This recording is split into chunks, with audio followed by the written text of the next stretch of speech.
Ok, muy buenas tardes a todos y a todas. Bienvenidos y bienvenidas a nuestra conferencia del día de hoy, este sábado. Les queremos comentar a quienes están en la sesión de Zoom que los micrófonos se encuentran cerrados, por lo que por favor a lo largo de la conferencia vayan realizando sus preguntas a través del chat y al final se darán unos 10 a 15 minutos para responder algunas de sus dudas y comentarios. Para quienes están en la página de Facebook sintonizándonos en el en vivo, en la sección de comentarios, por favor, vayan realizando sus preguntas en esa sección. También se darán unos 10 o 15 minutos para responder sus dudas y o comentarios. ¿Ok? La grabación va a estar disponible en nuestra página de Facebook y posteriormente en nuestro canal de YouTube. Esta conferencia es gratuita, por lo que no se emite en constancia. Solamente se queda el video en la página de Facebook y se los compartimos en los grupos de WhatsApp de consultoría. ¿Ok?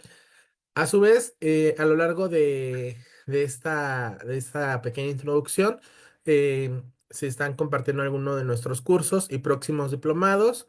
Para quienes estén dentro de los grupos de WhatsApp de consultoría, tienen descuento especial en las mensualidades e inscripción de nuestros diplomados y también en nuestros próximos cursos.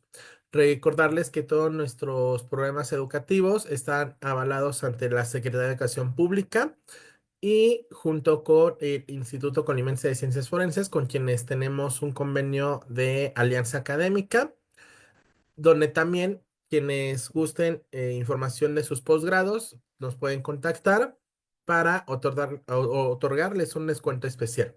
¿Ok? Y bueno, ya para iniciar, cabe recordarles a quienes se están uniendo a la sala de Zoom de que los micrófonos se encuentran cerrados, por lo que por favor vayan realizando sus preguntas en la sección de comentarios y a nuestros compañeros que están en Facebook, en la sección de comentarios, ahí lo pueden realizar. ¿Ok? Y bueno, hoy tenemos el tema sobre terapia psicosocial para víctimas de delitos con el maestro Rogelio Frías. Tenemos el gusto de que nos dé este espacio para esta conferencia que vamos a tener el día de hoy. Maestro, bienvenido. Le cedo la pantalla y el micrófono. Bienvenido, maestro.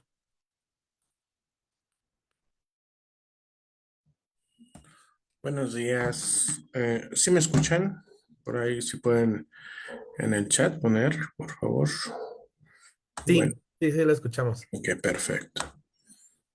Bien, vamos a ver. Ok, muy bien. Se ve la pantalla, ¿verdad? Se ve el... Sí, aquí veo. Bien. Buenos días, pues mi nombre es Rogelio Frías Romero. Soy psicólogo social, rápidamente, de la UAM Iztapalapa y tengo la especialidad y la maestría en terapias psicosociales para la Universidad Mexicana. Entonces, a partir de ello, bueno, se da esta situación de poder platicar un poquito de esta situación. Yo me especializo soy terapeuta, para entender el contexto de por qué trabajo desde esta visión. Soy de terapeuta y mis pacientes en mayor medida son personas víctimas de delito, en este caso por agresión sexual, ¿no? Algunos otros casos en particular, algunas víctimas de secuestro, violencia familiar, etcétera, etcétera, ¿no? Entonces, surge esta situación de poder platicar con ustedes el día de hoy, ¿no? Va a ser aspectos generales, no vamos a profundizar y vamos a ir correlacionando algunas situaciones que van a ir viendo conforme se vaya avanzando la plática. Vamos a retomar un poquito de conceptos para esta situación, ¿no? Y bueno, pues vamos a empezar. Sí, nos dice precisamente, leo un poquito la diapositiva y voy explicando, ¿no? Que este tratamiento psicosocial surge a partir de la evidencia de que además de la sintomatología de los pacientes que presentan un sinnúmero de incapacidades psicosociales, ¿no? Y Nosotros que somos especializados en el área de salud, sabemos que la sintomatología es multivariada, ¿no? Que tenemos distorsiones cognitivas, situaciones emocionales, también aparte de psicomatización, ¿sí? Pero se hace disfuncional en las relaciones de día con día, ¿no? En sus diferentes escenarios. Y que en muchas de las ocasiones esta interacción y este funcionamiento deja de ser productivo y hay un impacto a nivel económico, obviamente, pero también en en las relaciones afectivas, ¿no? Entonces, se va a ver afectado. Y más cuando son víctimas de delitos de alto impacto que quedan muy marcadas, ¿no? Y dependiendo el nivel de violencia que se haya usado, vamos a decirlo también así, este, es a veces complicado trabajar en las primeras sesiones y se ve una desorganización. ¿Por qué? Porque tienen miedo los pacientes a salir, por la paranoia que se genera, etcétera, etcétera, ¿no? Y que en muchas de las ocasiones pues, los familiares los acercan a los servicios de salud y la primera respuesta, que no estamos en contra de ello, pero la primera respuesta en muchas de las ocasiones es mandarles medicamento, ¿no? El cual sí nos ayuda, hay una mejora, ¿no? La evidencia científica nos dice que sí,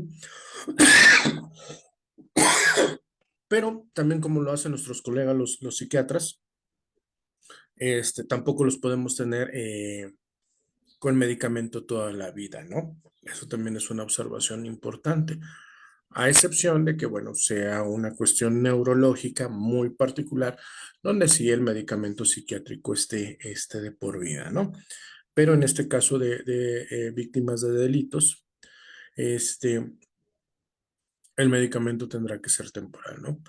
Y nos dice que más allá que han demostrado su efectividad, los medicamentos para controlar de una manera considerable la sintomatología, pero no le permiten al paciente adquirir las habilidades psicosociales necesarias para tener un funcionamiento comunitario satisfactorio.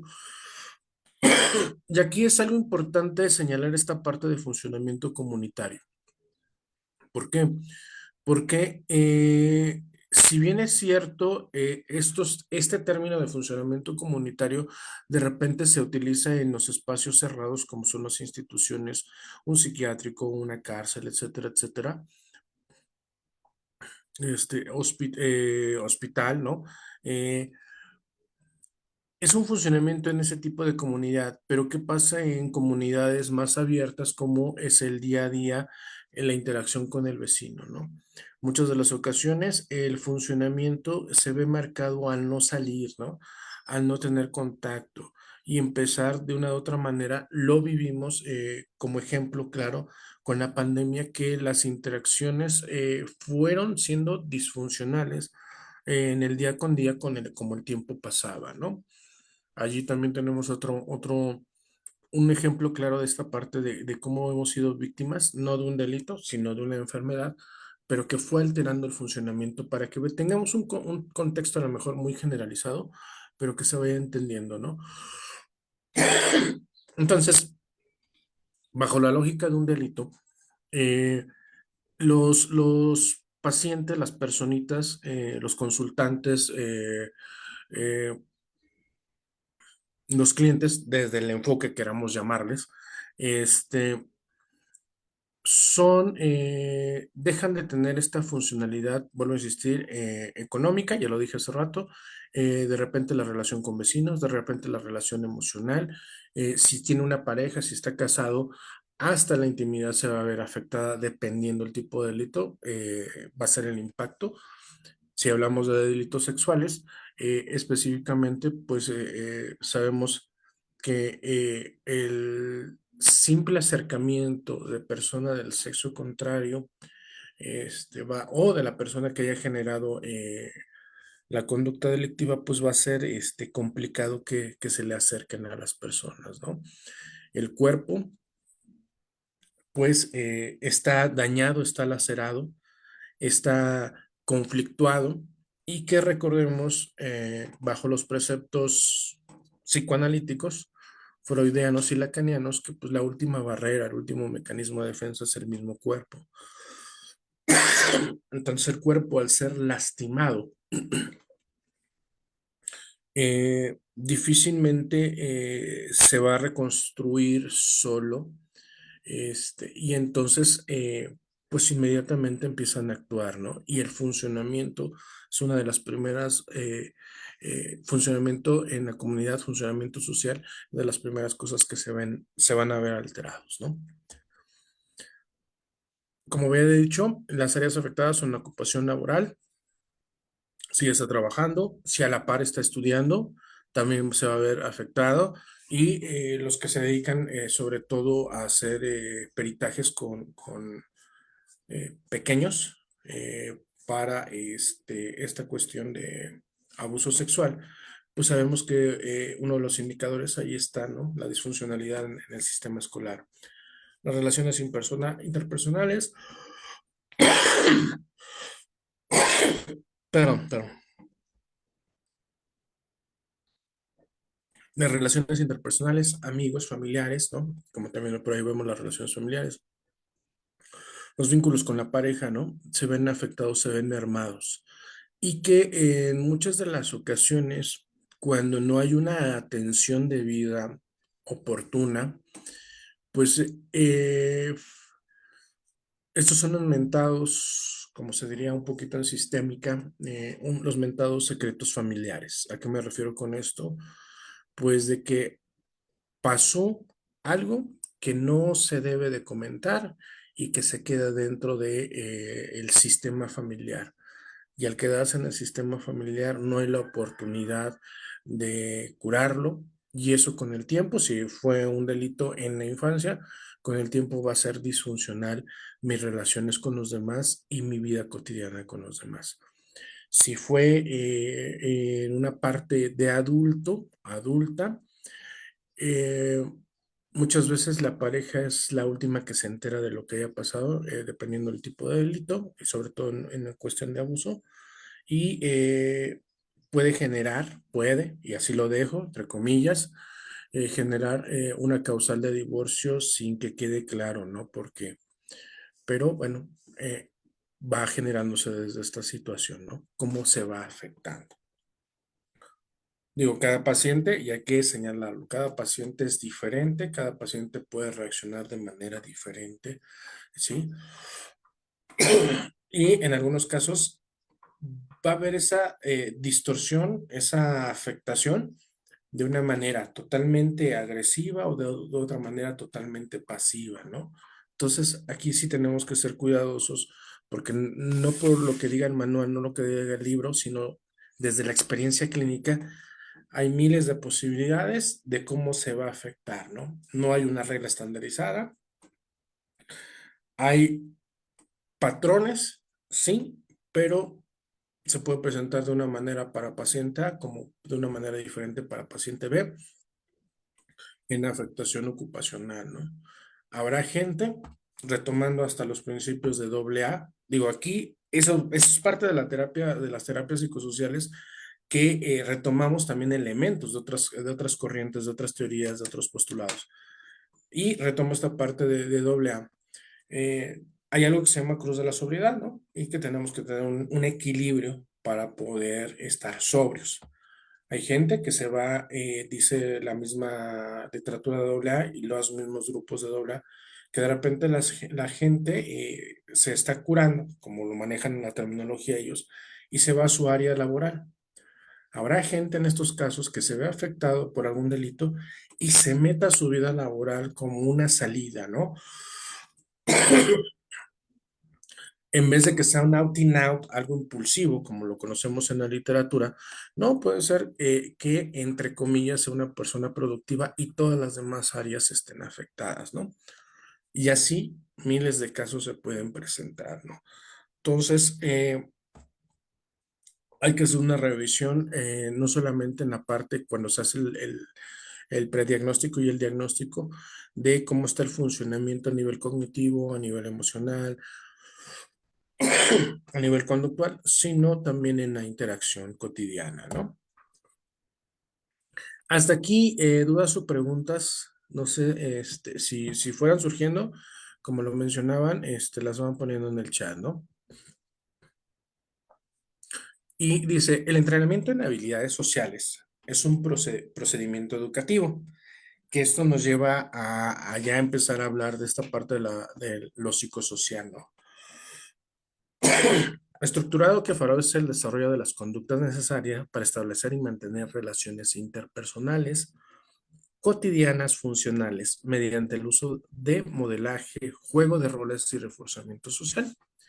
Y aquí, si analizamos esta parte palabra por palabra, pues estamos teniendo desde la psicoterapia grupal como una herramienta, ¿vale?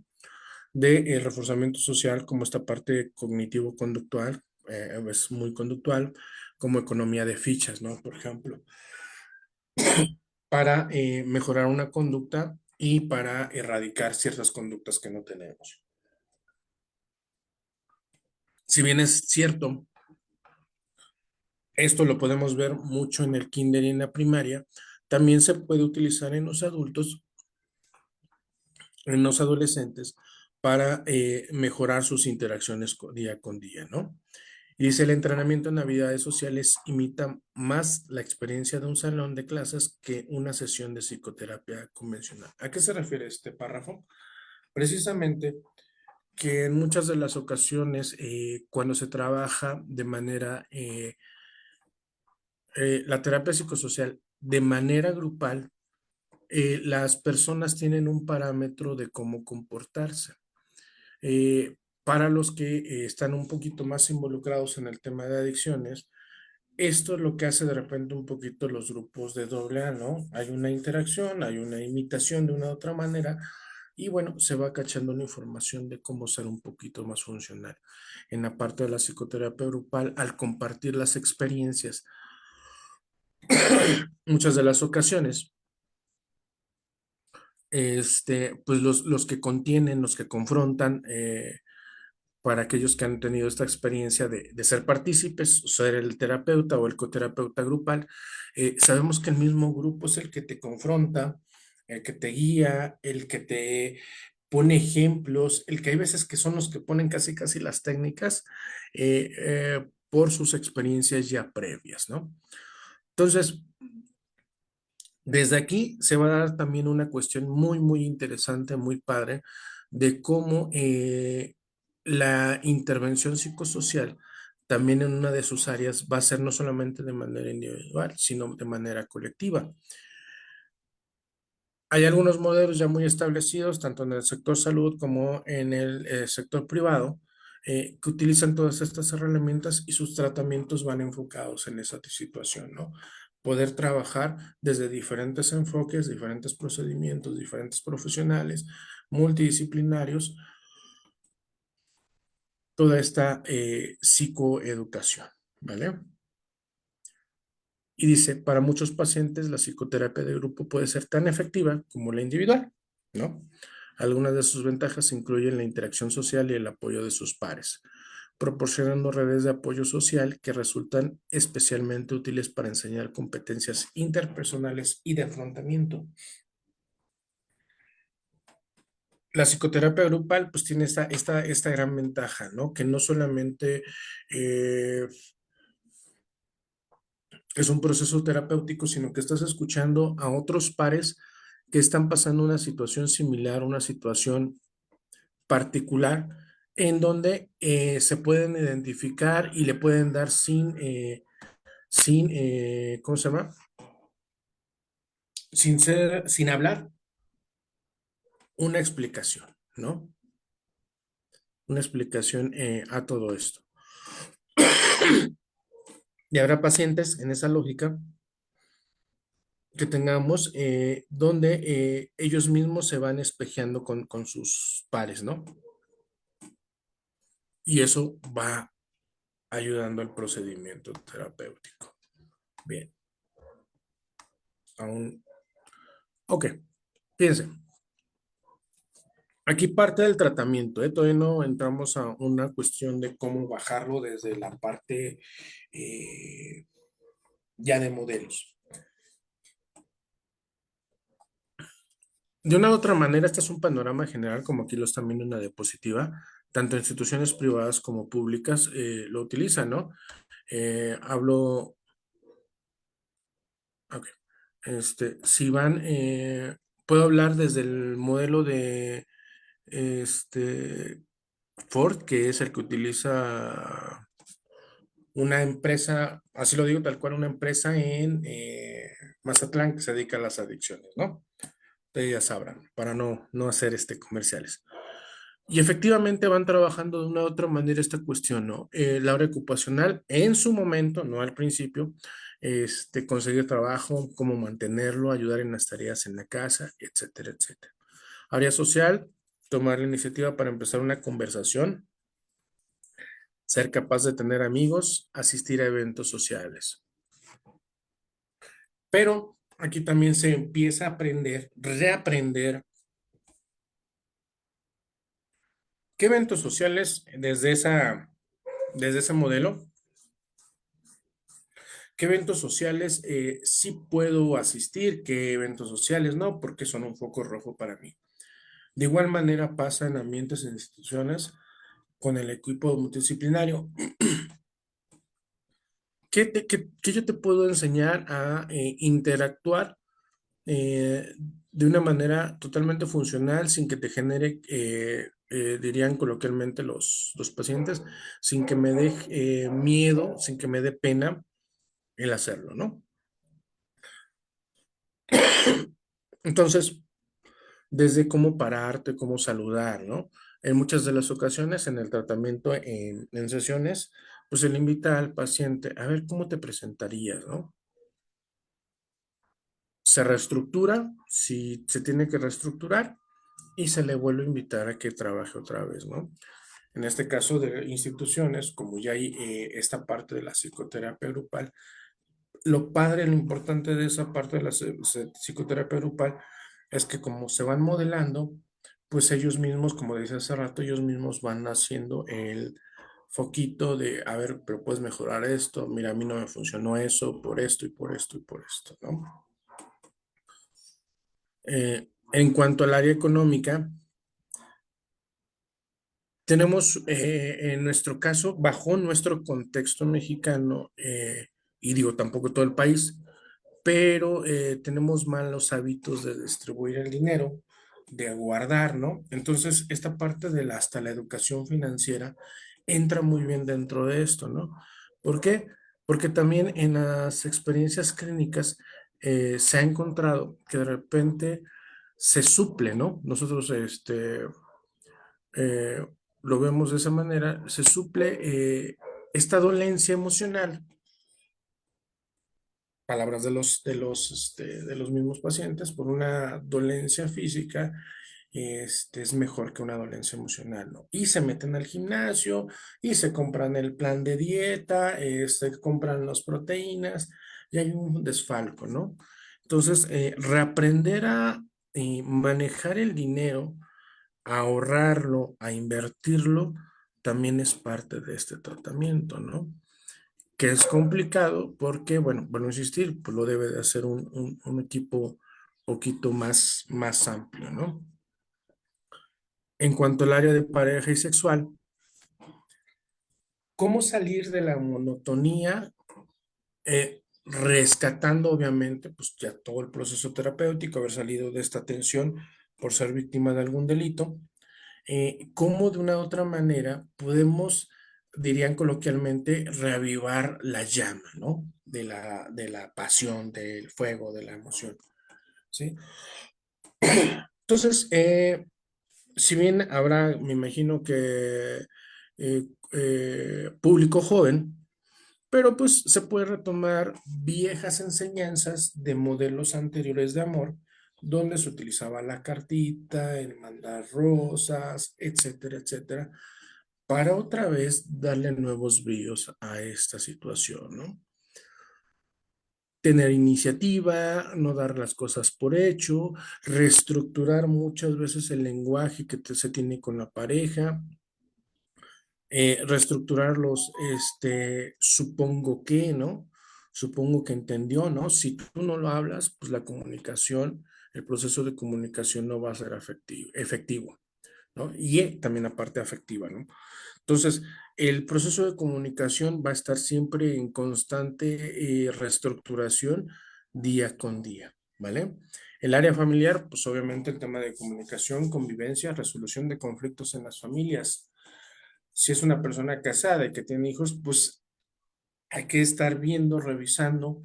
Sí, también, ojo, en ese momento, y esos también entran otros sistemas, otras corrientes, teorías, hay que revisar desde la parte sistémica, que nos va a ayudar como herramienta, ¿sí?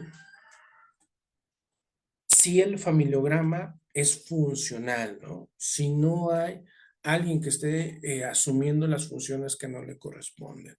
¿Por qué? Porque en muchos de los casos, pues son madres o padres solteros y que al sucederles algo, el hijo mayor o el hijo menor o alguno de los hijos toma las riendas de la situación y entonces empieza a cumplir una función que no le compete, ¿no? Y eso puede generar conflictos con los otros hermanos, con el mismo padre, la misma madre o los padres si estuvieran los dos, ¿sí? Entonces, esto también sucede cuando hay una pérdida de alguno de los padres, los divorcios, etcétera, etcétera, ¿no?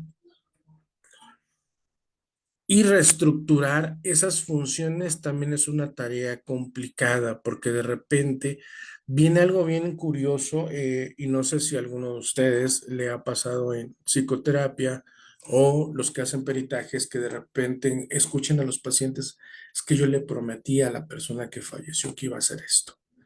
Y entonces las promesas hacia la persona fallecida desestabilizan todo el sistema, ¿no?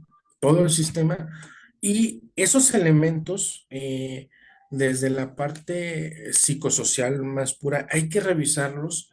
¿Por qué? Porque nos vamos a meter a sistemas de creencias, nos vamos a meter a sistemas, no solamente creencias sociales, sino también religiosas, sistema de prejuicios, estereotipos, etcétera, etcétera. Y otro elemento importante que hay que analizar, el contexto cultural, ¿no? No es lo mismo y por eso también trato de hacer hablar lo más sencillo posible, porque el contexto de vivir en una zona urbana es totalmente diferente a una zona rural. Y desde esa aproximación, desde ese punto de partida, yo tengo que moverme para poder hacer esta intervención psicosocial. ¿Por qué? Porque no tienen los mismos parámetros referenciales ni una familia que vive en las zonas urbanas ni una familia en las zonas rurales y ahora más en estas manchas urbanas, semirurales, semiurbanas, ¿no? Y que tienen mezcolanza de ambos lugares, pero que de repente no llegan a ser ni uno ni otro, ¿no? También tendremos que tener en cuenta solamente esta parte de los elementos económicos que están alrededor y donde se mueve el paciente, ¿no? ¿A qué me refiero? ¿Qué tipo de trabajos existen donde vive y qué tipo de trabajo es el que realiza, ¿no? No es lo mismo y nunca va a ser lo mismo, digo, por eso estamos aquí, para platicarlo, discernirlo un poquito. No es lo mismo atender a una persona de una zona rural, fíjense, ¿cómo se llama?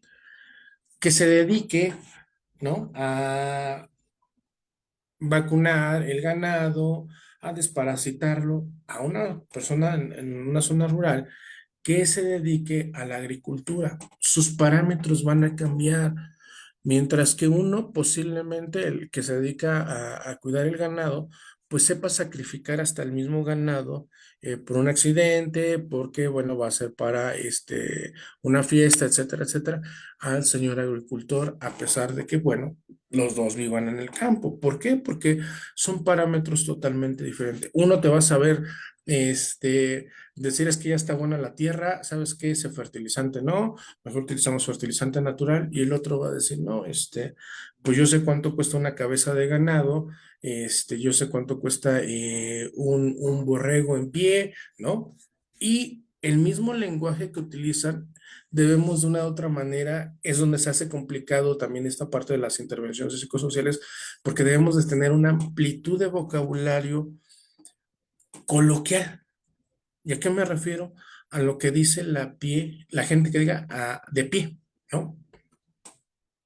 Entonces, eso va a permitir una mejor intervención. No es una regla tampoco a seguir, pero sí te da más oportunidades de poder hacer estas intervenciones, ¿no? Bien, ¿cómo vamos? ¿Cómo vamos? ¿Alguna pregunta? Si no, bueno, le continuamos, ¿no? Muy bien, continúo. Entonces, vamos a esta parte de la psicoeducación y ahora sí los entrelaces que tiene con otras áreas, ¿no? Dice que la falta de información promueve el estigma y la discriminación, ya lo decía hace rato, hacia los pacientes y sus familias, razón por la cual se crea una barrera para el proceso de entendimiento, comprensión y aceptación de la enfermedad, dificultando la integración social. ¿A qué se refiere esto? Y es donde también viene un trabajo, no solamente con el paciente, sino con los familiares. ¿Qué es esto?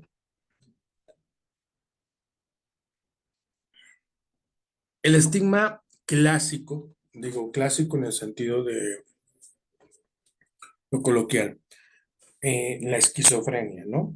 Eh, es que está loco, es el loquito. Rubén Blades, me parece ser, tiene una canción que habla sobre la esquizofrenia, ¿no? Y dice palabras más, palabras menos, cada barrio tiene su loquito, ¿no? Y ese es el estigma, el loquito. Pero al bajar este estigma y esta discriminación, tiene mayor posibilidades tanto el paciente como la familia, como la comunidad, no perdamos de vista esa parte, de poder entender qué es lo que está pasando, ¿sí? Cómo se le puede ayudar, cómo se le puede abordar a este tipo de personas. Partiendo de ese ejemplo generalizado de la esquizofrenia, pero también otros trastornos, ¿no? De repente, por ejemplo, el TDAH y, que es el tema central, acuérdense, porque si no nos desviamos a otras lógicas, que son víctimas del delito, ¿no? De repente también hay el estigma cuando son víctimas del delito, bueno, es que le pasó a él porque en malos pasos andaba, ¿no? Ese es el estigma, esa es la discriminación, ¿sí? Entonces, no sabemos bajo qué circunstancias pasaron las situaciones, eso tenemos que tenerlo claro, y bajo esa lógica, pues claramente él es una víctima y al hacer esa estigmatización y discriminación, lo estamos revictimizando, ¿no? Entonces, también la psicoeducación va a tender a bajar esas situaciones o tratar de desaparecerla, en los contextos que se mueven las personas. Y en muchas de las ocasiones, pues el trabajo tiene que ser en un impacto mayor, donde se tenga que trabajar, si es, por ejemplo, el papá y pues el hijo no fue unos días a la escuela por el delito, tenemos una víctima indirecta, ¿no? Pero que se va a volver una víctima directa en su contexto escolar, ¿no? Porque ahí va el hijo de tal, ¿no? Ahí va el hijo que le pasó esto, ¿sí? Entonces se dan cuenta, hay daños colaterales que hay que también trabajar, ¿no? Es un trabajo complejo, difícil, que no solamente involucra directamente al paciente, sino a todo el contexto en donde se mueve, ¿no? Hace rato lo decía, toda la comunidad, toda la sociedad. Entonces, hablamos allí también de reestructurar el tejido social, ese tejido social tan dañado y tan lastimado por diferentes factores en nuestro contexto mexicano, ¿no?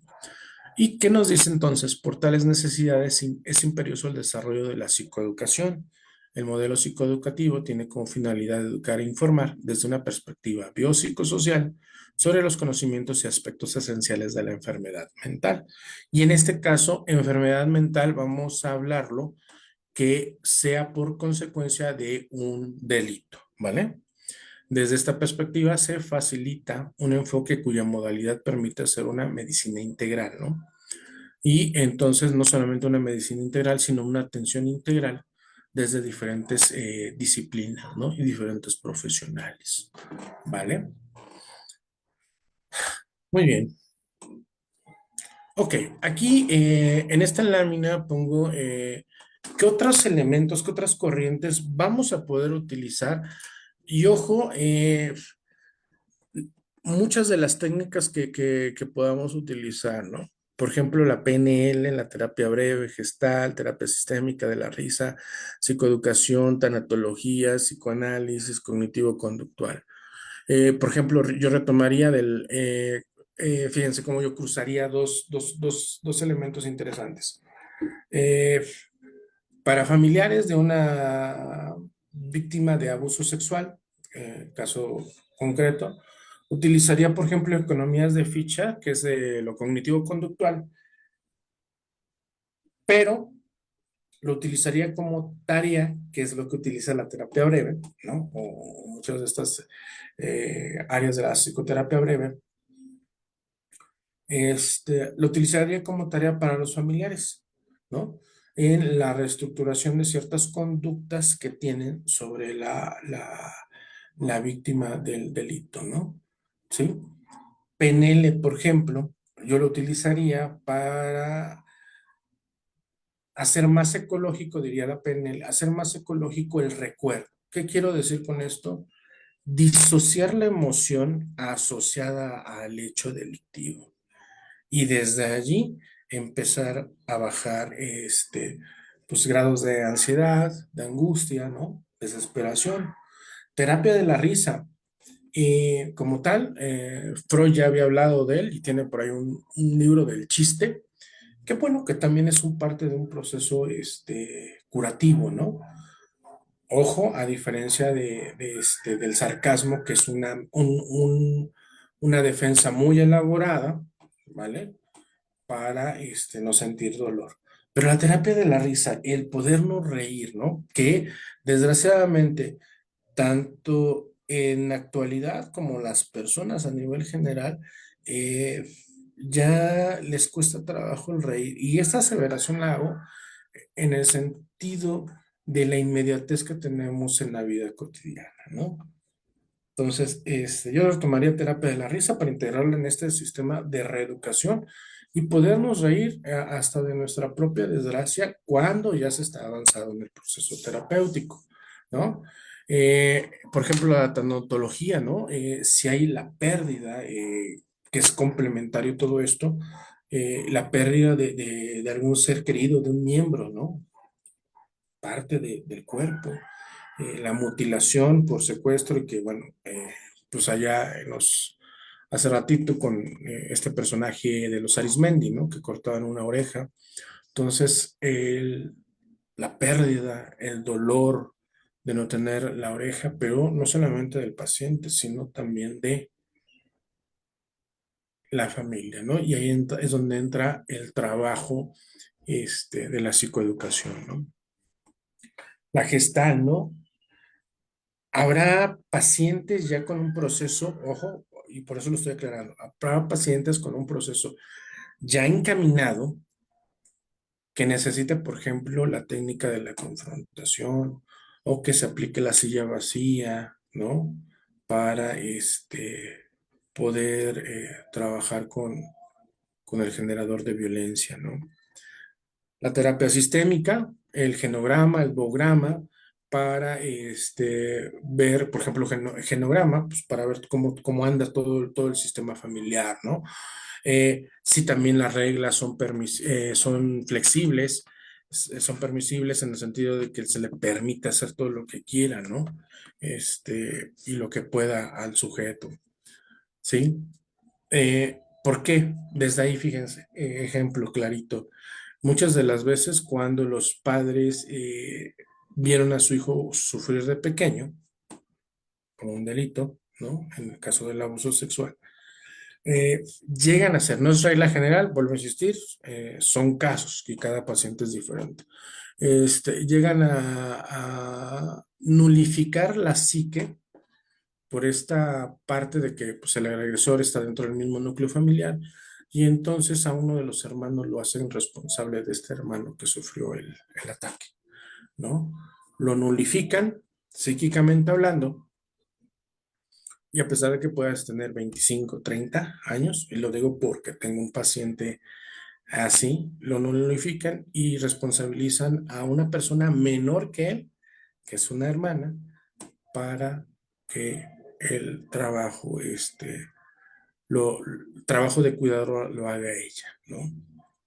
Entonces, vamos retomando, y digo, faltan otras corrientes, pongo a nivel general, pero otras corrientes, otras teorías que nos van a poder ayudar desde esta parte con las técnicas, ¿no? Con algunos ejercicios, con las tareas terapéuticas entre una y otra sesión, ¿sí?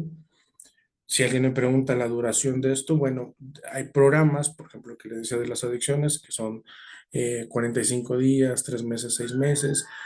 Hay otras instituciones cerradas, como tal, públicas, psiquiátricos, pues, que el tratamiento va en un año, ¿no? Aquí me faltó, pero anexar, por ejemplo, la terapia ocupacional, ¿no? También que es parte de, ¿no? Y que, bueno, también ayuda en la parte de lo cognitivo-conductual, ¿no? Entonces, allí está esta parte. Y otros elementos o temas relacionados que también tenemos que tomar en cuenta, que es una obligación desde la Ley General de Salud en el apartado de materia de salud mental. Son tres elementos importantes. Uno, la perspectiva de género, ¿sí? Eh, que es totalmente, me parece vital. Conocimiento de derechos humanos, ¿no? Para todas las edades, ¿no? Y un tercer tema que es la interculturalidad, que sobre todo lo marcan las instituciones cerradas, que son sobre todo, bueno, hospitales psiquiátricos, cárceles, pero como yo decía hace rato, no es lo mismo que tengas un paciente de la ciudad, ¿no? Que uno se dedica a la mecánica y que el otro se dedica a ser panadero, donde uno es originario del estado de Veracruz, no necesariamente de un pueblo originario, pero sí donde los usos y costumbres es diferente a la persona que también trabaja en la ciudad, ¿no? Entonces, estos temas se vuelven complicados, complejos, no imposibles, no difíciles, si no tenemos claros todas estas perspectivas desde el marco teórico, pero también desde el marco legal, ¿sí? Y se van a ir compaginando y obviamente pues la integración también, que ese es otro tema interesante, el del expediente clínico, pues tiene que ser muy puntualizado, ¿no? De acuerdo a las normas oficiales mexicanas para no tener ningún problema. ¿Por qué? Porque, bueno, los requerimientos hay veces que el juez solicita, bueno, pues son el expediente para revisar, ¿no? Y que recordemos, en la parte clínica, trabajamos con lo que nos dice el paciente, ¿no? Nosotros no somos juzgadores, no somos ley, y que a partir del material que nos da, desde ese punto de partida, nosotros empezamos a trabajar para reestructurar todo esto, ¿no? Si se dan cuenta, pues retomamos muchos elementos de otras corrientes, ¿no? También es una de las muy padres que se puede hacer cuando son terapias grupales, es la parte del psicodrama, ¿no? En esas representaciones, como lo decía Moreno, para poder trabajar aquello que está pendiente, que no se ha visualizado, ¿no? Como dirá la gestal, pues hacer el fondo, la figura, ¿no? Entonces, a nivel general, este es un panorama, híjole, ¿qué tiempo nos hace falta para poder platicar más sobre estas aproximaciones que tenemos, ¿no? Desde las terapias psicosociales. Si bien es cierto, si se dan cuenta, para los que conocen también del tema, no solamente estoy abarcando la parte psicosocial, sino también otras áreas clínicas, ¿no? No se pelea desde mi experiencia profesional a nivel clínico, no te peleas con las corrientes porque todas las corrientes te van a aportar algo, ¿no? Si alguien me dice, bueno, pero ¿qué modelo utilizas terapéutico? En mi caso utilizo un modelo multimodal para que también entrar esta parte de lo psicosocial. A nivel institucional, sabemos que el modelo es cognitivo-conductual y que, bueno, que hay que hacer el expediente, las notas, de acuerdo al modelo cognitivo-conductual, ¿no? Y que eso no te permite de una otra manera, a veces, si tienes mucha supervisión o que es un requerimiento que sea cognitivo-conductual, no puedes meter otras técnicas, ¿no? Pero desde esta onda de lo psicosocial y lo multimodal, podemos trabajar con todas estas corrientes, todas estas teorías, todas estas técnicas de diferentes escuelas, ¿no? Para poder hacer una mejor intervención. En la práctica clínica me ha funcionado, funciona, eh, y hay varios colegas que, bueno, también lo utilizan, ¿no? Entonces, posibilidades, digo, hay muchas y que, bueno, esta es otra forma más de trabajar con víctimas del delito, ¿vale? Los 4 o 3 modelos clásicos que trabajan víctimas del delito, pues es el cognitivo-conductual, gestal y psicoanálisis, ¿no? Que son los que hay hasta estudios de comparación para ver cuál es la funcionalidad y en qué tiempo hay una recuperación, ¿no? Muy bien, pues esto a nivel general pues, sería todo de mi parte. Es un bosquejo, les digo, muy, muy generalizado y espero que, bueno, de una u otra manera aporte algo a su formación y pues a los conocimientos, ¿no? Muchas gracias. Al contrario, maestro. Antes de iniciar, le cedo el micrófono, maestra. Sí, muy buenos días a todos. Muchas gracias. Buenos días, maestro. Encantada con su charla. Sí tengo una duda. ¿Cómo se decide finalmente qué modelo vamos a utilizar en cada sujeto? ¿Esto es después de varias sesiones o se hace una evaluación psicológica? Buena pregunta, muy buena pregunta. En mi caso particular, hablo por mí, ¿no? Hay colegas que literalmente, pues, ya traen su modelo establecido, cognitivo-conductual, y desde ese momento se mueven. Pero en mi caso, como es multimodal, hay una evaluación inicial, ¿sí? Eso es de ley, o sea, tenemos que hacer una evaluación inicial, ver los pros, los contras, aplicar pruebas también, todo lo que de una u otra manera en su momento nos ayude para sustentar el diagnóstico. Y hay algo bien particular, eso es lo que hace la diferencia con otros modelos en esta parte. Está en función mucho del paciente. ¿A qué me refiero con esto? Si tiene resistencia, si no tiene resistencia, si la cuestión traumática, así lo voy a manejar, el reciente es muy fuerte. Hay una técnica que, bueno, si alguno de mis exalumnos en su momento en unas instituciones están aquí, la conocen, que se llama la voladora, que es de PNL, ¿no? El nombre, dejémoslo ahí entre comillas, ¿no? No entramos en detalles. Pero esa técnica no requiere que el paciente hable, ¿no? Y entonces, ¿qué es lo que hago? Trabajo la disociación con esa técnica. Después de la técnica, ahora sí, que sirve, funciona, es tan buena la técnica que funciona y empieza el paciente a narrar lo sucedido. Entonces, depende mucho qué técnicas se utilicen, más que teorías, desde lo multimodal, desde lo psicosocial, combinando estas dos partes, ya sería más bien, reestructuraría su pregunta, ¿qué técnica se utilizaría? Si yo estoy casado con un cognitivo conductual, desde ahí voy a trabajar, ¿no? Que no es mi caso. Yo estoy trabajando desde lo psicosocial y desde lo multimodal. Entonces, la resistencia que tenga el paciente es en función de las técnicas que yo puedo utilizar de otras corrientes.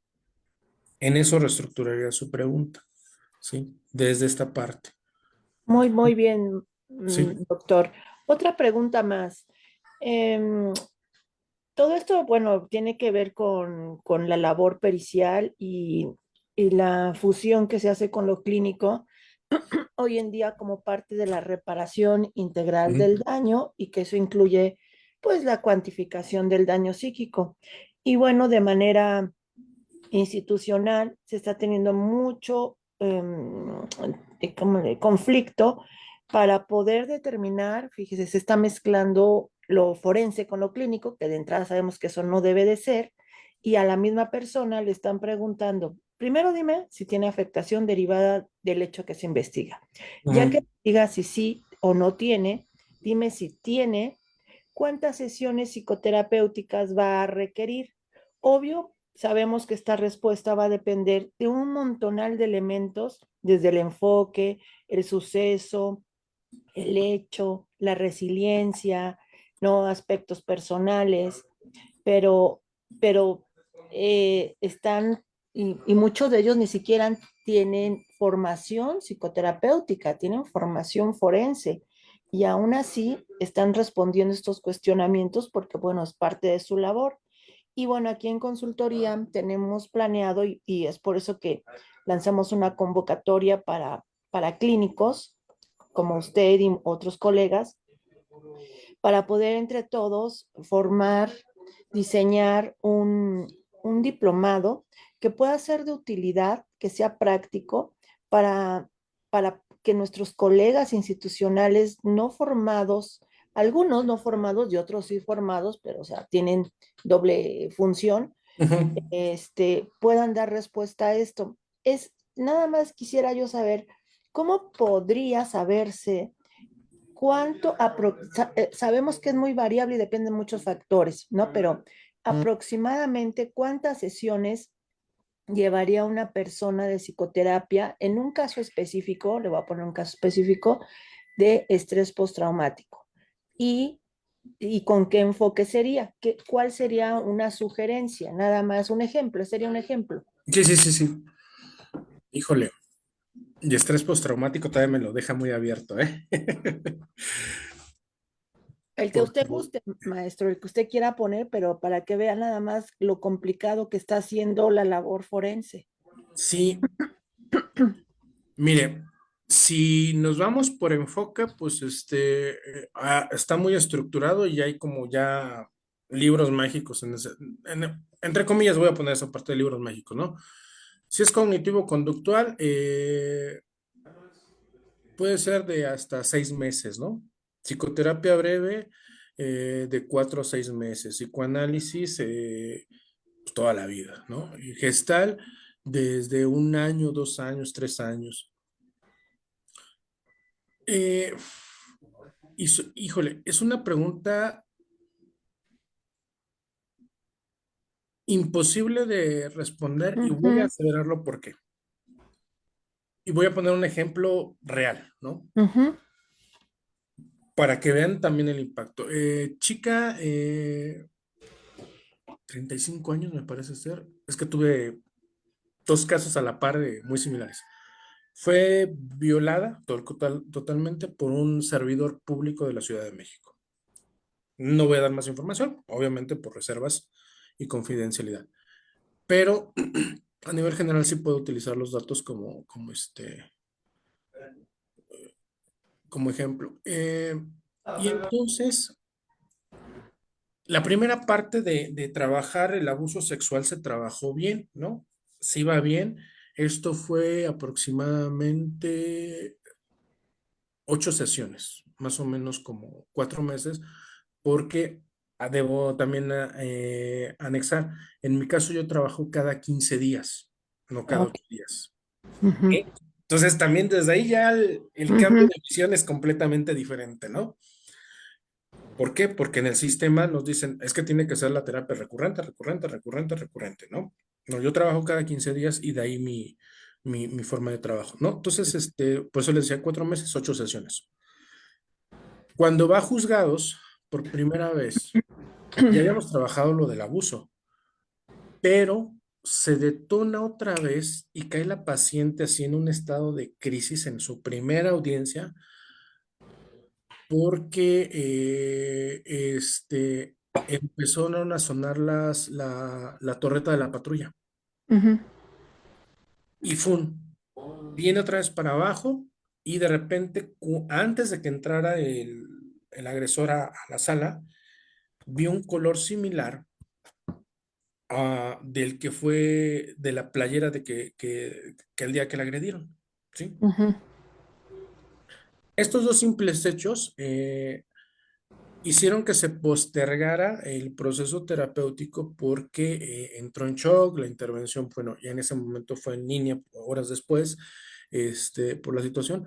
Y en el caso de esa persona, fue de año y medio el proceso terapéutico. Y el otro caso, eh, por lo que decía usted, la resiliencia, hasta los modelos de amor que tenemos en casa ayudan muchas de las veces. Con ella fueron 6 meses. ujú. Mismo Mm, delito, sí, sí, así mismo es. delito. Entonces, por eso digo, desde mi experiencia, es imposible determinar una temporalidad desde mi experiencia clínica. Muy bien, doctor. Sí, y desafortunadamente hay que ponerle, porque pues una cosa es lo clínico y otra cosa es lo psicológico forense, hay que determinar un número de sesiones aproximado Ujú. y siempre se pone que será revalorado finalmente por el terapeuta correspondiente, ¿no? Pero es un número inicial. Y una última pregunta. ¿En algún momento le han solicitado de juzgado, ya sea lo familiar o penal, civil, informes psicoterapéuticos, que venga así el ordenamiento del juez o que su misma paciente le diga, fíjese que voy a agregar el informe de psicoterapia a mi juicio? ¿Alguna vez ha realizado alguno? No, eso no, nunca he tenido la oportunidad. En mi caso particular, bueno, yo estuve en el sistema penitenciario federal, ¿no? Hace algún rato, Ujú, en los tiempos del expresidente Calderón, y bueno, allí yo hacía los estudios de valoración, algunas entrevistas de ingreso, pero en la parte clínica no. Lo que sí me ha tocado y que, híjole, eso es un chico menor de edad que venía a psicoterapia, porque tenía que comprobar que venía a psicoterapia, pero no, él estaba en libertad por delito de secuestro, me parece ser. Eso ya fue hace muchos años, ¿no? Y ujú, necesitaba la constancia para que lo metiera a juzgado de que estaba en terapia, ¿no? Y desgraciadamente es una de las malas experiencias que he tenido, pues ya no regresó, le di la constancia y ya no regresó, ¿no? ujú. Entonces ya tenía sus 3 sesiones, más o menos, para hacer el report y todo esto. Y ¿cómo se llama? Ya no regresó, ¿no? Y recientemente tuve un caso de que también, eso era no familiar. Me pedía una constancia de solicitud y también el abogado decía, pues es que necesitamos cuántas sesiones, digo, ¿no? Cuando ya empezó a hacer la valoración, eh, encuentro pues que no entendía por qué se había separado, entendía por qué. Le digo, mira, ¿sabe qué? Pues yo no voy a hablar a favor de usted, porque en vez de ayudarlo, pues voy a decir la verdad, ¿no? Y le va a incomodar tanto a su abogado como a usted.